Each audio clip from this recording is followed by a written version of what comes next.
Começando a conversa para gestantes, começando a conversa para mãe de recém-nascido, para mãe de bebê pequeno, até 3 meses. Nesse período, o mais importante é você saber o que te espera. Se você ainda é gestante, saber o que te espera. Se você tem um bebê de poucos dias, é saber o que te espera ao longo desses 3 primeiros meses. Normalmente é uma amamentação que nem sempre é fácil. Muita mãe tem uma certa dificuldade com a mamada, muita mãe tem dificuldade com a mamada, muita mãe tem uma dificuldade com o puerpério como um todo, os hormônios, é uma loucura. Algumas, infelizmente, passam pelo blues puerperal, depressão pós-parto. É muita responsabilidade nas costas de vocês, ou porque impuseram, ou você se impôs, muitas vezes é assim, ou realmente negligenciam o apoio que deveriam te dar, e muita mãe também se cobra demais, acha que ela tem que dar conta de tudo. A amamentação nem sempre é fácil. E ainda tem o sono, certo? Do sono, você vai passar por uma etapa, por uma fase chamada estrogestação. Como o próprio nome diz, é uma gestação extraútero, é uma gestação fora do útero.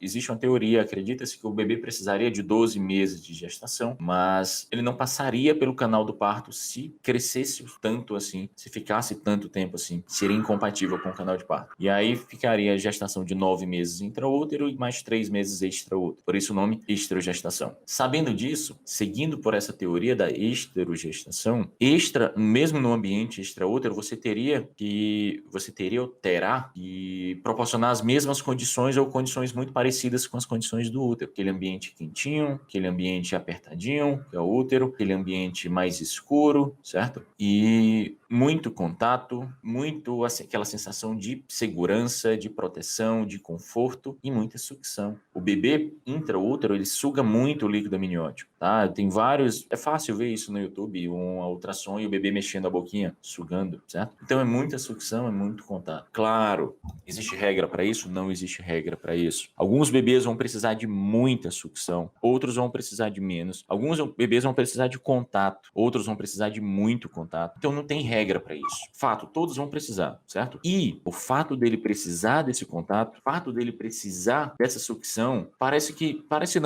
não explicam isso, não avisam isso, não ensinam isso com antecedência para uma mãe. Aí aparece o que apareceu anteontem. Não sei se vocês viram essa história. Uma mãe de um bebê de 36 horas de vida. 36 horas de vida. Um dia e meio de vida. E reclamando porque o bebê mamava o tempo todo, estava no colo o tempo todo. Era algo assim. Claro, eu não faço ideia do que essa mãe tá passando, tá? Ou ela não me respondeu, eu ainda cheguei a procurar. Ou ela não me respondeu, ou respondeu no meio de 2 mil directs que eu recebo por dia e passou despercebido. Eu não faço ideia do que ela tá passando, pelo que ela tá passando, certo? Mas se ela me mandou essa pergunta, se ela me mandou uma pergunta querendo saber como faz para que o bebê não mame tanto, para que o bebê não queira colo tanto com um dia e meio de vida, bem ela não tá. Não sei se são os hormônios, se é o blues puerperal, se é a depressão pós-parto, se é a péssima rede de apoio, ou se é tudo isso junto. Mas eu também tenho certeza de que ninguém chegou a avisar isso para ela. Ninguém chegou a avisar, explicar o que é uma esterogestação para ela, certo?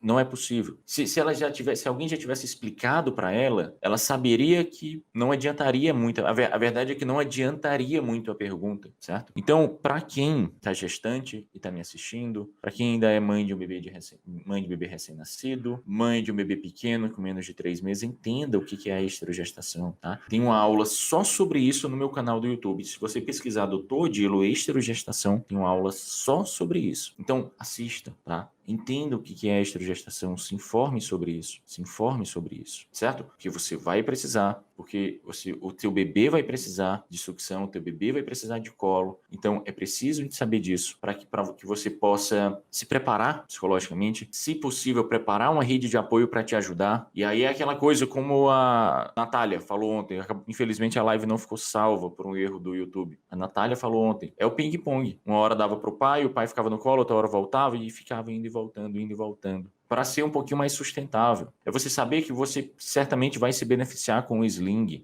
Ok, o bebê está no colo, o bebê está nesse contato, mas pelo menos tuas mãos estão livres para que você possa fazer alguma coisa. Então entenda o que é esterogestação. Isso não é associação do sono.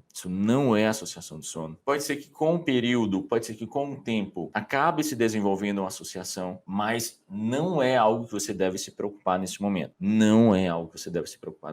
Certo? Entenda isso. Porque eu vejo muita muita mãe dizendo, meu bebê quer cama compartilhada o tempo todo, meu bebê quer ficar mamando o tempo todo, meu bebê só quer dormir se for mamando, e eu tenho medo disso acabar virando uma associação. Tudo bem, tá tudo bem se isso virar uma associação, não tem problema. Não tem problema se isso virar uma associação, não tem problema, certo? A gente vai ter uma aula sobre associações, mas você vai entender, lá eu vou explicar com mais detalhe, mas você vai entender que as associações, elas são tempo dependentes, ou seja, quanto mais tempo elas existem, mais difícil vai ficando de desfazê-la. Então, se você tem um bebê de 3 meses, 4 meses, 5 meses, você tem associação há muito pouco tempo. Se tiver, nem todo bebê que fica mamando o tempo todo, que fica no colo o tempo todo, isso é associação. Se tiver uma associação aí, não é uma associação difícil de ser desfeita, certo? Entendam isso, não é para entrar numa neurose de associação, evitar associação, não é assim. Principalmente nessa idade. Entenda o que é extragestação, pro bem pro teu bem, pro bem do teu bebê, pro bem do teu convívio com o teu bebê, pro bem do teu convívio com a tua família. Para daqui a um ano, se você está gestante, se você está mãe de bebê pequeno, para daqui a um ano, você ainda não está guardando memórias ruins, lembranças ruins desse período, que não era para ser, certo? Não era para ser. Eu sei, você está cansada. Eu sei, provavelmente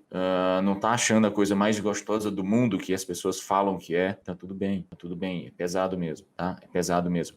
Mas a gente tem que fazer a nossa parte. Tá tudo bem se lamentar, se reclamar, mas depois a gente lembra de respirar e lembra de mudar um pouquinho o foco.